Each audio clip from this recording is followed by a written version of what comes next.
আবে কিভাবে এইটা বলেন। মানে ব্যালট বাক্স তো অনেক দূরের বিষয়, ও ব্যালট বাক্স পর্যন্ত পৌঁছাইতে পারবে? ও অক্ষত থাকবে, ওর হাত পা এগুলো ঠিক থাকবে? ব্যালট বাক্স পর্যন্ত যে যাবে, এটা নিবে, এখানে আর্মি আছে, পুলিশ আছে, র্যাব আছে, বিজিবি আছে, আনসার আছে, সবার হাতে সব দামি দামি অস্ত্র আছে, AK-47 নিয়ে থাকবে। ও দেখলেই তোর কলিজা শুকায় যাবে। ও ভোটের ব্যালট বাক্সে হাত দিবে, ওই হাতই তো থাকবে না ওই পর্যন্ত যাওয়ার আগে। কি আশ্চর্য বিষয়! এইটা আপনার চিন্তা করার দরকারই নেই।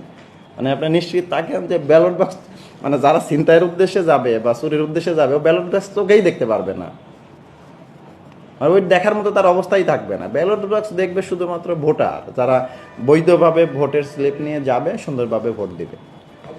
অভ্যুত্থানের পরে তো পুলিশ অনেকটা ভেঙে পড়েছিল, ধীরে ধীরে সেটা উত্তর একটাই, আপনার মানে এখানে শুধু পুলিশ না তো, এখানে সকল বাহিনী থাকবে। আপনি জানেন যে র্যাব থাকবে, APBN থাকবে, এরপরে আর্মি আছে, বিজিবি আছে, আনসার আছে, শতভাগ বাহিনী থাকবে এইখানে। আর এবার সবার মোরাল খুব হাই।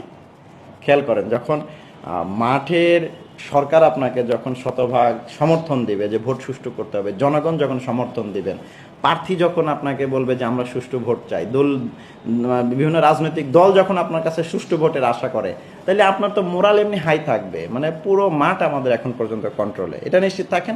আমাদের উদ্দেশ্য হচ্ছে আপনাদের সাথে কথা বলার মধ্যে যে আমরা শতভাগ প্রস্তুত। এখন আমাদের সম্মানিত ভোটারদের আমাদের প্রস্তুতি গ্রহণ করার জন্য আমরা অনুরোধ করতেছি, একদম ঈদের আমেজে আপনারা ভোট কেন্দ্রে আসেন।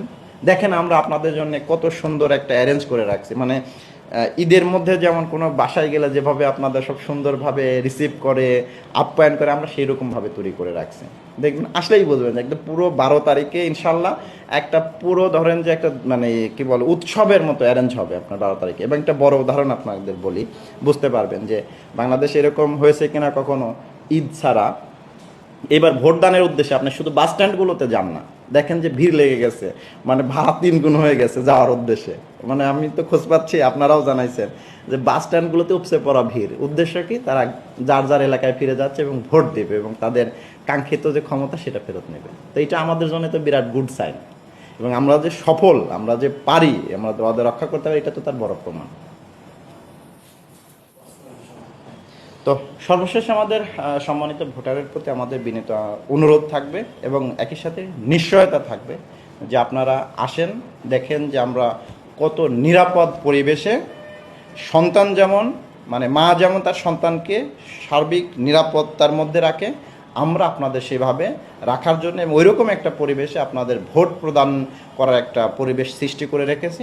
আপনারা আসেন, কোনো বিশৃঙ্খলাকারী বা কোনো দুষ্কৃতিকারী কেউ আপনাদের দিকে একটা বদনজরে তাকানোরও সুযোগ পাবে না। এবং সেটা আমরা ইতিমধ্যে প্রতিহত করে ফেলেছি। ইনশাল্লাহ আগামী 2 দিনে যদি কোথাও এরকম সুযোগ তৈরি হয়, সেটাও আমরা সমূলে বিনাশ করে ফেলব। আমরা শুধু চাই আপনাদের সহযোগিতা, আর এই সহযোগিতাটা আসলে সম্ভব হবে যদি আপনারা দলে দলে ভোট কেন্দ্রে আসেন এবং আপনাদের ভোটের অধিকারটা প্রয়োগ করেন। তাহলে একই সাথে আপনারা জিতে যাবেন, আমরা জিতে যাব, এই রাষ্ট্র জিতে যাবে। সবাইকে আবারও আগামী জাতীয় সংসদ নির্বাচন 2026 উপলক্ষে আপনাদের আন্তরিক কৃতজ্ঞতা জানাচ্ছি এবং অগ্রিম অভিনন্দন জানাচ্ছি। আমরা একটা গণতান্ত্রিক রাষ্ট্রে আবার নতুন করে যাত্রা শুরু করতে যাচ্ছি। ধন্যবাদ সবাইকে।